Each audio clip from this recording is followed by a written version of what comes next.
Sometimes the smallest decisions create the biggest storms. When Captain Maria Santos volunteered for what seemed like a simple supply delivery to a remote outpost, she had no idea that her choice would expose the largest enemy intelligence network in decades and shift the balance of an entire conflict. What started as a favor for a sick colleague became the thread that, when pulled, unraveled years of carefully constructed enemy operations. In the mountains of Eastern Europe, where morning mist hides more than just the landscape, one woman's attention to detail and refusal to ignore her instincts would prove that heroes aren't born in grand moments. They're revealed when ordinary people refuse to accept that something isn't quite right. This is the true story of how a routine supply run became the blow that broke the enemy's power. Captain Maria Santos had always been the type of person who noticed things others missed. Growing up in a small farming town in Texas, she learned early that survival often depended on catching details that seemed insignificant at first glance. A change in the weather before anyone else saw the clouds. A slight limp in a horse that meant trouble ahead. The way her grandmother's voice changed just before she shared important family news. These skills served her well in the military, where attention to detail could mean the difference between life and death. After 12 years of service, Maria had earned a reputation as someone you could count on. She never complained, never missed a detail, and never left a job half-finished. Her commanding officers knew that when they needed something done right, Maria Santos was their answer. That's why Lieutenant Colonel David Harrison wasn't surprised when Maria knocked on his office door that Tuesday morning in March. The snow was still heavy in the mountains of Eastern Europe, where their base had been established 6 months earlier as part of an international peacekeeping mission. The conflict in the region had been simmering for years, with various factions fighting for control of strategic mountain passes and valuable mining operations. "Colonel, I heard that Sergeant Phillips called in sick for the supply run to Outpost Delta," Maria said, standing at attention despite the informal atmosphere Harrison tried to maintain. "I'd like to volunteer to take his place." Harrison looked up from the stack of reports covering his desk. Maria Santos stood before him, her dark hair pulled back in regulation style, her uniform pressed despite the early hour. At 34, she had the bearing of someone who had seen action but hadn't let it harden her completely. There was still warmth in her brown eyes, even when she was all business. "You know that run is supposed to take 3 days," Harrison said, leaning back in his chair. "And the weather forecast isn't great. They're predicting another storm system moving through the mountains." "Yes, sir, I'm aware. But Phillips has 2 kids and a wife back home who's been worried sick about this flu going around the base. He needs the rest more than I need a comfortable week." Harrison smiled slightly. This was exactly the kind of thing Maria would say. In a world where everyone seemed to be looking out for themselves first, she consistently put others ahead of her own comfort. It was one of the qualities that made her such a valuable officer, and why he was considering her for a promotion that would take her back to the States. "The supply list is pretty standard," Harrison continued, pulling out a folder from his desk. "Medical supplies, ammunition, food rations, and some communication equipment. Nothing too exciting. Outpost Delta has been quiet for weeks." "Quiet is good," Maria replied. "Means the locals are staying out of trouble and our people can focus on their jobs." Outpost Delta was one of several small installations scattered throughout the mountain region. Its primary purpose was to monitor radio communications and provide early warning of any unusual activity in the area. The outpost housed 12 soldiers and was strategically positioned on a plateau that offered excellent views of the surrounding valleys and peaks. Harrison handed her the folder. "The route is straightforward, but you'll be traveling through some remote areas. Take Corporal James Mitchell with you. He knows the roads and he's good with languages if you run into any locals." Maria nodded. Mitchell was a solid choice. The 26-year-old from Montana had grown up in mountain country and could handle the challenging terrain. He was also one of the few soldiers on base who could speak enough of the local language to communicate with civilians they might encounter. "We'll take the armored transport and leave at 060 tomorrow," Maria said. "Should put us at Delta by evening if the roads cooperate." "Sounds good." "Oh, and Santos?" Harrison called as she reached the door. "There have been some reports of unusual radio chatter in that area. Nothing specific, but intelligence wants us to keep our eyes open for anything out of the ordinary." "What kind of unusual chatter?" "Coded messages, mostly." "Could be nothing. Could be smugglers. Could be something more serious. Just stay alert and report anything that seems off." Maria spent the rest of the day preparing for the journey. She checked the vehicle thoroughly, ensuring all systems were functioning properly. The armored transport was built to handle rough terrain and hostile conditions, but Maria believed in being prepared for anything.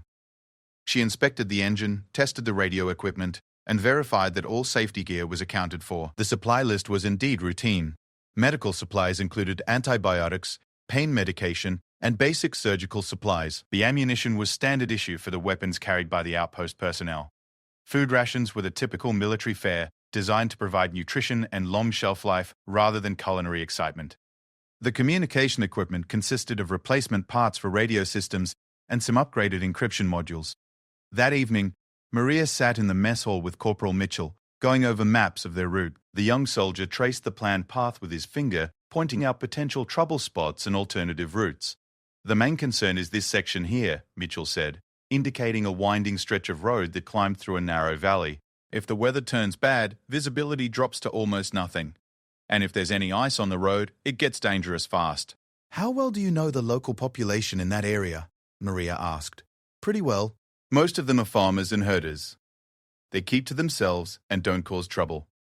There's a small village about halfway to Delta where we sometimes stop for fuel. The people there have always been friendly." Maria nodded, but something in Harrison's warning about unusual radio chatter nagged at her. In her experience, when intelligence officers mentioned being alert for something unusual, it meant they already suspected trouble but didn't have enough information to act on it. "Have you noticed anything different on previous runs?" she asked Mitchell. "Any changes in behavior from the locals or anything that seemed out of place?" Mitchell thought for a moment. "Now that you mention it, the last couple of times I've been through that valley, I've seen more vehicles than usual. Nothing obviously military, but newer trucks and SUVs that seem out of place in farming country. Could be nothing, though. Maybe some of the mining operations are expanding." "Maybe," Maria agreed, but she made a mental note to pay close attention to any vehicles they encountered. The next morning dawned cold and clear. Maria was awake before her alarm, a habit developed over years of military service. She dressed quickly and made her way to the motor pool where Corporal Mitchell was already performing final checks on their vehicle. "Everything looks good, Captain," Mitchell reported. "Full tank of fuel, all communication equipment tested and working, supplies loaded and secured." Maria climbed into the driver's seat and started the engine. The armored transport was heavier and less maneuverable than a civilian vehicle, but it offered protection that could be invaluable in a dangerous situation. The engine rumbled to life with a reassuring growl. They left the base precisely at 0600, passing through the main gate as the sun was just beginning to appear over the eastern mountains. The air was crisp and clear, and Maria felt optimistic about the journey ahead. Weather reports suggested they would have good conditions for most of the trip, with the possibility of snow later in the evening. The first hour of driving took them through relatively flat terrain, past several small communities where early morning smoke was beginning to rise from chimneys. They encountered little traffic, mainly local farmers heading to tend their livestock or traveling to larger towns for supplies. "Beautiful country," Mitchell commented as they climbed higher into the mountains. The landscape around them was rugged and pristine, with snow-covered peaks stretching to the horizon. Dense forests of pine and fir covered the lower slopes, broken occasionally by clearings where small farms nestled in protected valleys. "It is," Maria agreed. "Hard to believe there's been so much conflict in a place like this." "People fight over the prettiest places," Mitchell observed. "Seems like the more beautiful something is, the more people want to control it." As they continued their climb, Maria found herself thinking about her conversation with Harrison. The mention of unusual radio chatter had planted a seed of concern in her mind. In her experience, intelligence officers rarely shared information unless they wanted field personnel to be prepared for something specific. They passed through the small village Mitchell had mentioned without incident. A few locals waved as they drove through the main street, and Maria noticed that the village appeared prosperous and well-maintained. The buildings were in good repair, and there were signs of recent construction and improvement. "This place looks like it's doing well," Maria observed. "Yeah, it's grown a lot in the past year," Mitchell replied. "Used to be just a few old buildings and a gas station. Now there's a new medical clinic, some kind of communications facility, and several new houses." Communications facility? Private company, I think. They put up a bunch of antennas and satellite dishes about 6 months ago. Supposedly they provide internet and phone service to the remote areas. Maria made another mental note. Communications facilities in remote areas were sometimes legitimate business operations, but they could also serve other purposes. The timing of the facility's construction, coinciding with reports of unusual radio chatter, seemed worth remembering. Beyond the village, the road became more challenging. They climbed steadily through a series of switchbacks that offered spectacular views but required careful attention to driving. The pavement was in good condition, but patches of ice in shaded areas kept Maria alert. About 2 hours into their journey, Mitchell pointed to a side road that branched off to their left. That leads to some of the mining operations, he explained. Copper and rare earth minerals, mostly. Pretty lucrative from what I hear. As they passed the intersection, Maria noticed fresh tire tracks in the snow leading down the side road. The tracks appeared to have been made by several vehicles, and they were recent enough that the snow hadn't yet covered them completely. How often do the mining trucks use that road? She asked. Hard to say. I've seen them a few times, but it's not like there's a regular schedule or anything. Maria slowed their vehicle slightly and studied the tracks more carefully. There were at least 4 different sets of tire marks suggesting a convoy of vehicles had passed this way recently. The tire patterns included both heavy trucks and smaller vehicles, which struck her as an unusual combination for a mining operation.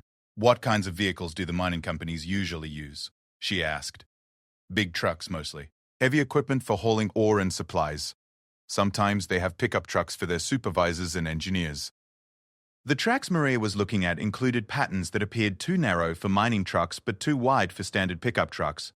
They looked more like the kind of tire tracks she would expect from military or specialized transport vehicles. They continued up the mountain road, but Maria found herself checking her rearview mirrors more frequently. Something about those tire tracks bothered her, though. She couldn't put her finger on exactly what. It might be nothing more than a legitimate business operation, but her instincts were telling her to stay alert. The road ahead curved sharply to the right, following the contour of the mountainside. As they rounded the curve, Maria had to brake suddenly. A large tree had fallen across the road, completely blocking their path. That wasn't there yesterday, Mitchell said, leaning forward to get a better look. I came through here 2 days ago, and the road was clear. Maria put the vehicle in park and studied the fallen tree carefully. It was a mature pine, probably 60 feet long and 3 feet in diameter. The tree appeared to have fallen naturally, with no obvious signs of cutting or other human intervention. However, the timing seemed suspiciously convenient. Could be the wind, Mitchell suggested. We had some strong gusts night before last. Maybe, Maria agreed, but she was already thinking about alternatives. How far would we have to backtrack to take another route? About an hour back to the main junction, then another. 2 hours on the alternate road. That would put us behind schedule, and the weather's supposed to turn bad this evening. Maria considered their options. They could clear the tree themselves if they had the right equipment, but the armored transport wasn't equipped with winches or chainsaws. They could try to drive around it, but the terrain on both sides of the road was steep and potentially dangerous. Let's take a closer look, Maria decided. Maybe we can move it enough to squeeze through. They both got out of the vehicle, and Maria immediately noticed something that made her pause. The snow around the fallen tree showed signs of foot traffic. Several sets of footprints led from the road into the forest on both sides. The prints were recent, probably made within the last few hours. Mitchell, she said quietly, get back to the vehicle and radio base. Tell them we've encountered a roadblock and we're investigating. The corporal heard the tone in her voice and immediately understood that this wasn't a routine equipment check. He moved quickly back to the transport while Maria continued to examine the scene. The footprints in the snow told a story that made Maria increasingly uncomfortable. There were at least 6 different sets of tracks, and they showed a pattern that suggested coordination rather than random activity. Some of the prints led into the forest and didn't return, indicating that people might still be positioned in the area. Maria had seen enough ambush sites during her military career to recognize the tactical advantages of this location. The fallen tree would force any vehicle to stop, and the surrounding forest provided excellent concealment for anyone wanting to observe or attack traffic on the road. The steep terrain on both sides of the road would make it difficult for anyone in a vehicle to escape quickly. Captain, Mitchell called quietly from the vehicle. I can't raise base on the radio. I'm getting interference on all channels. That confirmed Maria's suspicions. Radio jamming was not a natural phenomenon, and it suggested that someone was actively working to prevent them from communicating with their base. Combined with the convenient timing of the fallen tree and the footprints in the snow, it painted a picture of a carefully planned operation. Maria moved back toward the vehicle, keeping her movements casual but alert. She wanted to avoid telegraphing her suspicions to anyone who might be watching from the forest. As she walked, she mentally reviewed their tactical situation and considered their options. They were in a defensive disadvantage, stopped on an open road with limited cover and no easy escape route. Their vehicle offered protection against small arms fire, but it would be vulnerable to heavier weapons or explosive devices. Most importantly, they were cut off from communication with their base and any potential support. "What do you think, Captain?" Mitchell asked quietly as she reached the vehicle. "I think," Maria said, climbing back into the driver's seat, "that we need to get out of here right now." Maria put the armored transport in reverse and began backing away from the fallen tree, her eyes constantly scanning the forest on both sides of the road. Every instinct she had developed over 12 years of military service was screaming that they were in immediate danger. "Hold on," she told Mitchell as she spun the steering wheel hard to the right, using a wider section of road to turn the heavy vehicle around. The transport's engine roared as she accelerated back down the mountain, but she forced herself to maintain a steady speed that wouldn't appear panicked to anyone watching. "Should I keep trying the radio?" Mitchell asked, his hand already reaching for the communication equipment.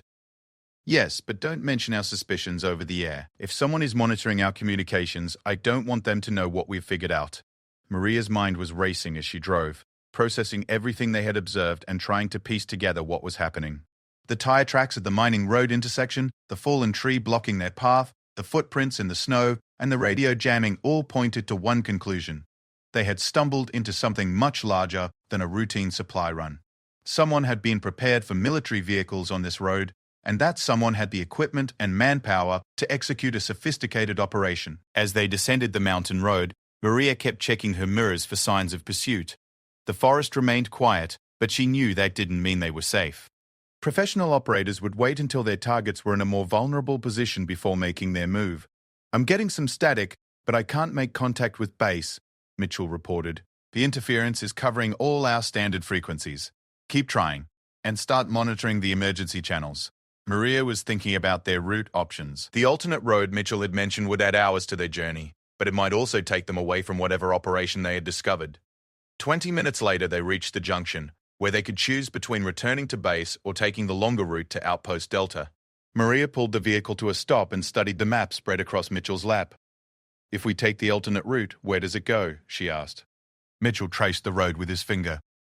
"It loops around to the east, through some smaller valleys. Takes us past a couple of villages and some old mining operations. Eventually connects with the main road about 15 miles from Delta." "What about that communications facility you mentioned in the village? Would the alternate route take us past it?" "No, that would be on a completely different path."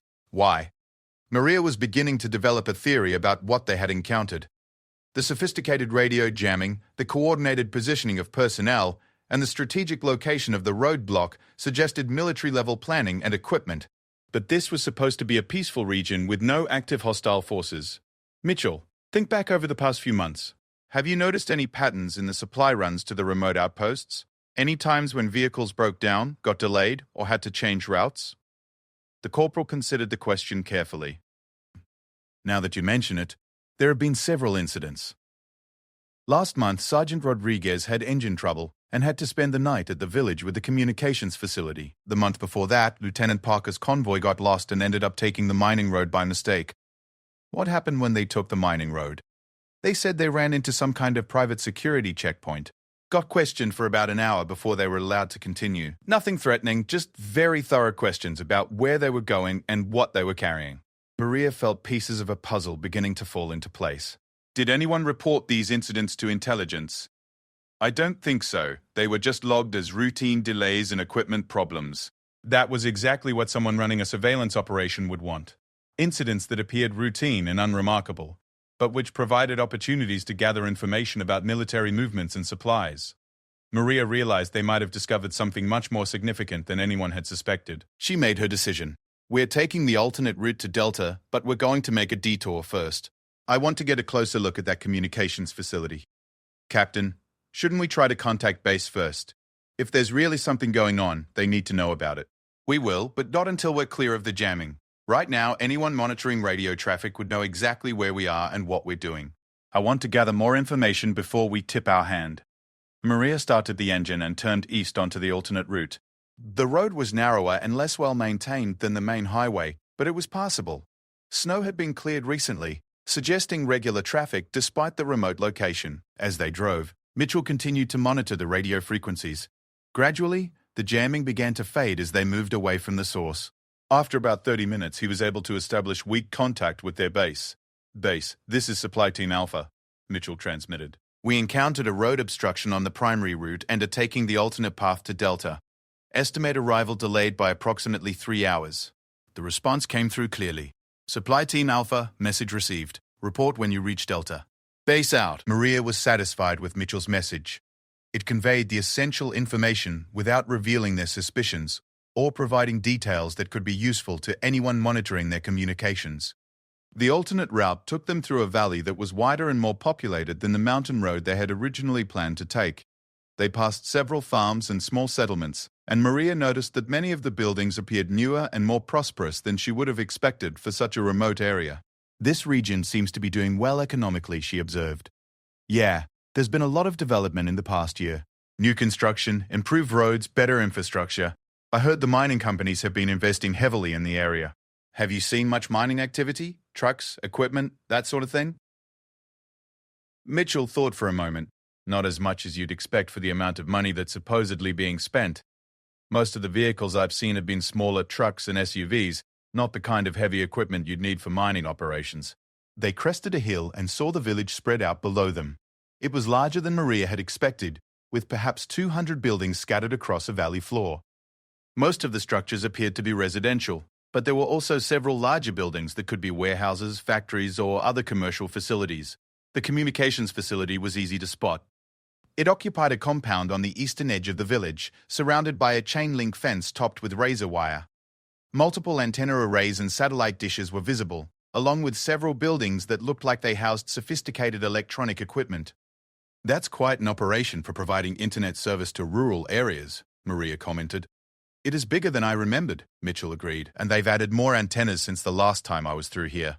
Maria drove slowly through the village, observing as much as possible without appearing to conduct surveillance.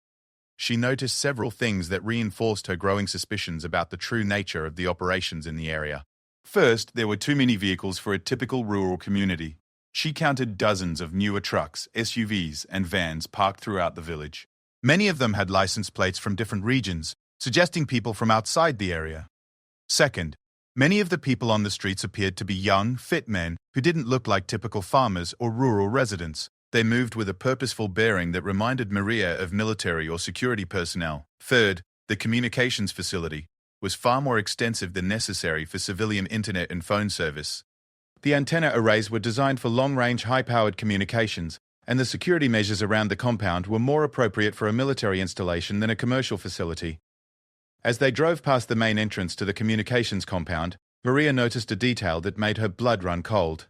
Posted on the gate was a sign in both the local language and English, identifying the facility as a service center for Regional Development Communications Network. But parked just inside the fence, partially concealed behind a building, was a vehicle she recognized immediately. It was a mobile signals intelligence unit, the type used by military forces to intercept and analyze radio communications over a wide area. The distinctive antenna configuration and specialized equipment housing were unmistakable to anyone with Maria's training and experience. Mitchell, she said quietly, I need you to get on the radio and contact base immediately. Use emergency frequency Alpha 7 and tell them we need to speak with intelligence right now. The urgency in her voice made Mitchell react instantly. He switched to the specified frequency and began transmitting. Base, this is Supply Team Alpha requesting immediate contact with intelligence section. Priority urgent. Repeat, priority urgent. The response came within seconds. Supply Team Alpha, stand by for intelligence contact. While Mitchell worked the radio, Maria continued driving through the village, but she was now gathering intelligence rather than simply observing. She mentally catalogued vehicle types and license plates, noted the locations of what appeared to be guard posts or observation points, and estimated the number of personnel she could see. Captain Santos, this is Major Williams, Intelligence Section. What's your situation? Maria took the radio handset from Mitchell. Major, we've discovered what appears to be a significant intelligence operation in our area of operations. I'm observing a communications facility that includes military-grade signals intelligence equipment, unusual vehicle traffic, and personnel who don't match the local population profile. There was a pause before Major Williams responded. Can you provide specific details about the location and what you're seeing? Maria gave precise coordinates for the village and the communications facility, then provided a detailed description of the equipment she had observed. She also reported the roadblock they had encountered and the radio jamming. Captain, This information correlates with intelligence we've been developing from other sources. We need you to extract from that area immediately and proceed to Delta as quickly as possible. Do not attempt to gather additional information, and do not engage with local personnel under any circumstances. Understood, sir. We're leaving the village now. But as Maria spoke, she noticed activity around the communications compound that suggested their presence had been noted. Several vehicles were moving within the fenced area, and she could see personnel gathering near the main gate. Mitchell, we need to move fast. I think they know we're here. Maria accelerated through the village, but she tried to maintain a speed that wouldn't appear panicked or suspicious. In her rearview mirror, she could see that 2 dark SUVs had emerged from the communications compound and were following at a distance. The road out of the village climbed steadily up the side of the valley, with several sharp curves that temporarily blocked the line of sight between their vehicle and their followers. Maria used these brief moments of concealment to increase their speed, hoping to create enough distance to reach help before the pursuit could catch up. Are they following us? Mitchell asked, checking the side mirror. Yes, and they're not trying to hide it anymore. Maria's military training had taken over completely now. She was thinking tactically, evaluating their resources and options while maintaining maximum speed on the challenging road. Their armored transport had advantages and disadvantages in this situation. It could withstand small arms fire and minor impacts, but it was heavier and less maneuverable than the civilian vehicles pursuing them.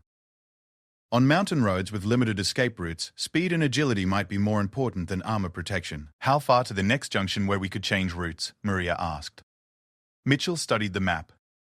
About 10 miles to where we can turn south toward Delta. But Captain, that road goes through some really remote country.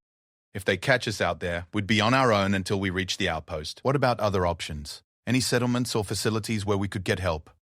There's a logging camp about 5 miles ahead. It's usually pretty busy during the day. Might have 20 or 30 workers there. Maria made a quick decision. We'll head for the logging camp. Even if our followers don't want to expose themselves to civilians, it gives us a chance to call for help and maybe get some backup. Behind them, the 2 SUVs had closed the distance and were now following more aggressively. Maria could see a third vehicle had joined the pursuit, and all 3 were maintaining formation rather than trying to overtake immediately. They're hurting us, she told Mitchell. Professional pursuit tactics. They want to control where we go rather than stop us immediately. Why would they do that? Because they want to get us somewhere isolated where they can deal with us without witnesses. Maria pressed the accelerator harder, pushing their vehicle to its maximum safe speed on the winding mountain road. The logging camp appeared ahead, a cluster of prefabricated buildings and equipment yards carved out of the forest. Maria could see several large trucks and pieces of heavy machinery, along with a number of workers moving around the site. She turned sharply into the camp's access road, sending gravel flying as their armored transport skidded around the curve. Get on the radio and tell base exactly where we are, Maria ordered as she brought their vehicle to a stop near the main office building. Tell them we're in immediate danger and need assistance right now.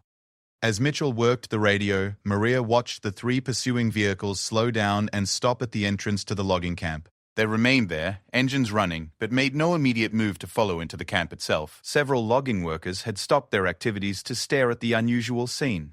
A military armored vehicle racing into their camp, followed by 3 civilian SUVs that were now blocking the only exit. Maria could see the workers talking among themselves and pointing at the vehicles. Base is scrambling a helicopter and sending a ground unit, Mitchell reported. But they're at least 30 minutes away. Maria evaluated their tactical situation. They had temporary safety among the civilian workers, but they were also trapped. The pursuing vehicles could wait them out, or they could decide that eliminating witnesses was an acceptable risk. What happened next would determine whether their discovery of the intelligence operation remained a secret that could be exploited, or whether it would become a violent confrontation that could escalate into something much larger. The standoff at the logging camp stretched for 20 tense minutes. Maria watched as the crews continued their work, but she could tell they were nervous about the situation developing at their front gate. The camp foreman, a weathered man in his 50s, approached their vehicle with obvious concern. "Is there some kind of problem here?" he asked Maria as she stepped out of the transport. "Those vehicles have been sitting at our entrance for the past half hour." "We're military personnel on official business," Maria replied, showing her identification. "There may be a security situation developing, and we've called for backup. I'd recommend keeping your workers away from the front gate for now." The foreman nodded grimly. "We've had some strange things happening in this area lately." Vehicles coming and going at odd hours, people asking questions about who works here and when. Some of my guys have been wondering if there's drug smuggling or something going on. This confirmed Maria's suspicions that the intelligence operation was much larger than just the communications facility in the village. What kind of questions were they asking? Wanted to know our work schedules. How many people we employ, whether we have security guards or night watchmen. Said they were doing some kind of economic survey, but it felt more like they were casing the place. Before Maria could respond, Mitchell called out from inside their vehicle, "Captain, we have movement at the gate." Maria looked toward the entrance and saw that one of the SUVs was backing up while the other two remained in position. Within moments, she understood why. A fourth vehicle, a large black van, was approaching from the direction of the village.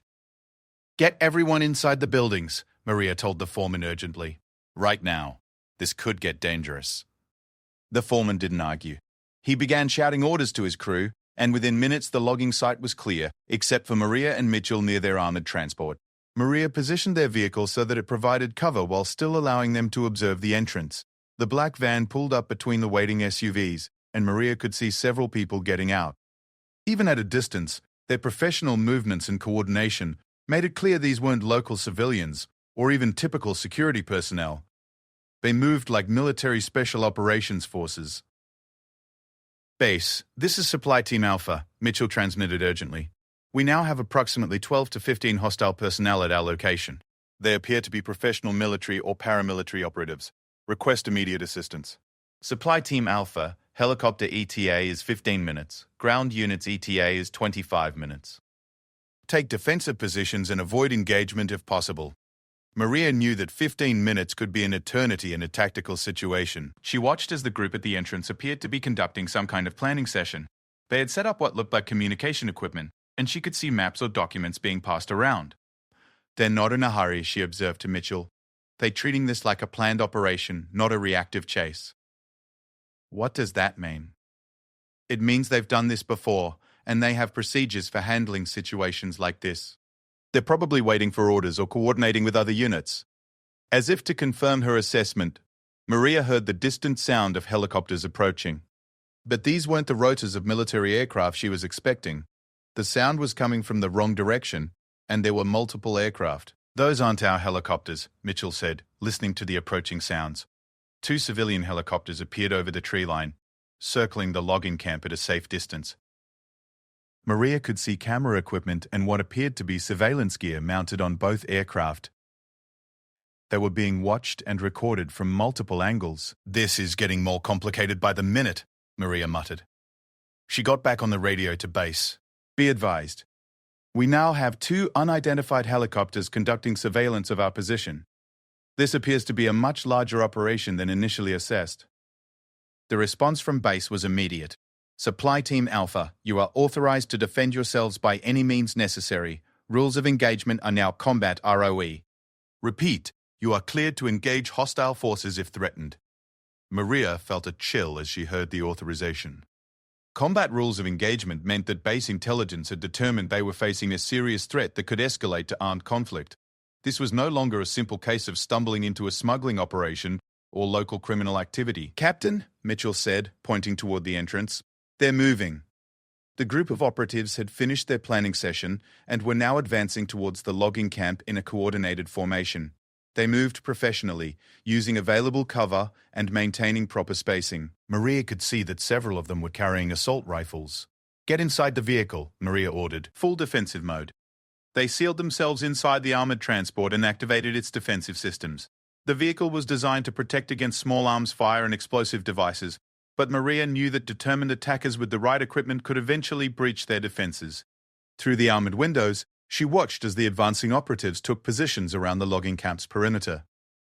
They were clearly establishing a cordon to prevent escape, while avoiding direct confrontation with the civilian workers who had taken shelter in the buildings. "Smart tactics," Maria noted. "They want to isolate us without creating a massacre that would draw international attention." The radio crackled with an incoming transmission on an emergency frequency. "Military personnel in the logging camp, this is Regional Security Authority. You are in violation of restricted airspace protocols and are interfering with an authorized counterintelligence operation. Exit your vehicle with hands visible and prepare for questioning." Maria looked at Mitchell with raised eyebrows. "Regional Security Authority? That's not any organization I've ever heard of." Should we respond? No.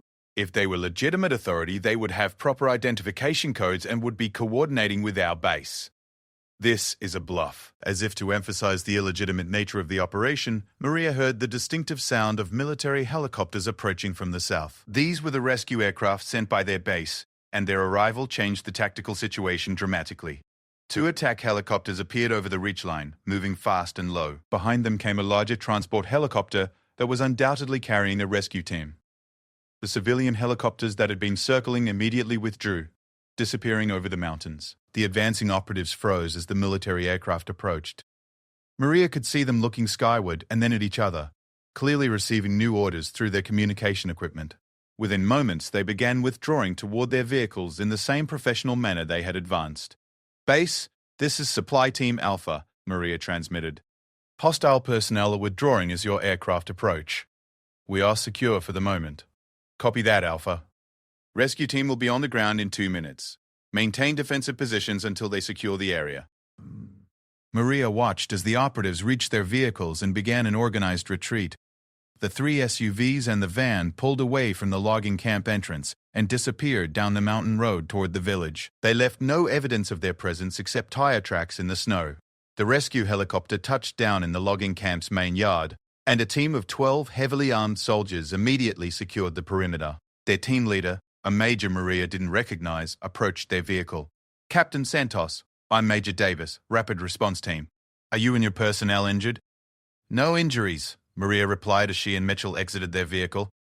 "But we have significant intelligence to report about a major operation in this area. We'll debrief in detail once we get you back to base. Right now, our priority is getting you out of here safely. Intelligence indicates this region may be more compromised than anyone realized." As they prepared to leave, the logging camp foreman approached Maria one more time. "Captain, I want you to know that some of my workers have been concerned about activities in this area for months. If your people need local information or support, we're willing to help. We know this is our country too, and we want to keep it safe." Maria was moved by the man's words. "Thank you. That means a lot. Someone will probably be in touch with you in the next few days to ask about what you've observed." The flight back to base took 30 minutes, during which Maria and Mitchell were able to provide a preliminary report to Major Davis about everything they had observed. By the time they landed, word of their discovery had already reached the highest levels of command. Lieutenant Colonel Harrison was waiting for them at the landing pad, along with several intelligence officers Maria didn't recognize. "Santos, Mitchell, excellent work out there. You may have uncovered the most significant intelligence operation we've seen in this region." Over the next 6 hours, Maria and Mitchell were debriefed by teams of intelligence specialists. They provided detailed descriptions of everything they had observed. The communications facility, the unusual vehicle traffic, the professional operatives, the coordinated response to their presence, and the sophisticated equipment they had identified. The intelligence officers shared information that put their discoveries in context. For months, various military units had reported minor incidents and delays during supply runs and patrol missions in the region. Communications equipment had experienced intermittent failures. Local contacts had provided conflicting information about economic development and mining activities. Individually, these incidents had seemed routine and unremarkable, but when analyzed together with Maria and Mitchell's observations, they painted a picture of a comprehensive intelligence-gathering operation that had been monitoring military activities across the entire region. "The communications facility you identified is the key piece we've been missing," Major Williams explained. "We now believe it's the central collection point for a network that's been intercepting our radio communications, tracking our vehicle movements, and gathering information about our operations for at least 8 months. "Who's running it?" Maria asked. "We're still working on that. Could be a foreign intelligence service, could be a well-funded criminal organization, could be a combination of both. But the level of sophistication and coordination you observed indicates professional military or intelligence training." The debriefing revealed that similar operations had been discovered in other regions, suggesting a larger pattern of intelligence gathering that extended far beyond their local area of operations. Maria's attention to detail and refusal to ignore her instincts had exposed just one piece of what appeared to be an extensive network. "What happens now?" Mitchell asked. "Now we take action," Harrison replied. "Based on your intelligence, we're launching a coordinated operation to neutralize the entire network. Multiple agencies are involved, and we're moving fast before they can relocate or destroy evidence. 3 days later, Maria learnt the results of the operations she had inadvertently triggered. The communications facility had been raided simultaneously with similar installations in 5 other countries. Over 40 personnel had been arrested, and intelligence officials had seized enough equipment and documents to keep analysts busy for months. The operation, designated Mountain Echo, was considered one of the most successful counterintelligence actions in recent years. It had effectively dismantled a network that had been gathering sensitive military information and selling it to the highest bidders on the international black market. "Your routine supply run," Harrison told Maria as he presented her with a commendation medal, "turned out to be the thread that unraveled the entire operation. If you had ignored your instincts or failed to notice those details, this network could have continued operating for years." Maria accepted the recognition graciously, but she was more satisfied by the knowledge that the region was now safer for both military personnel and civilians. The logging camp foreman had been right. It was their country too, and everyone had a role in keeping it secure. The experience reinforced lessons Maria had learned throughout her military career. Attention to detail mattered. Trusting your instincts was important. And sometimes the most significant discoveries came from the most routine activities.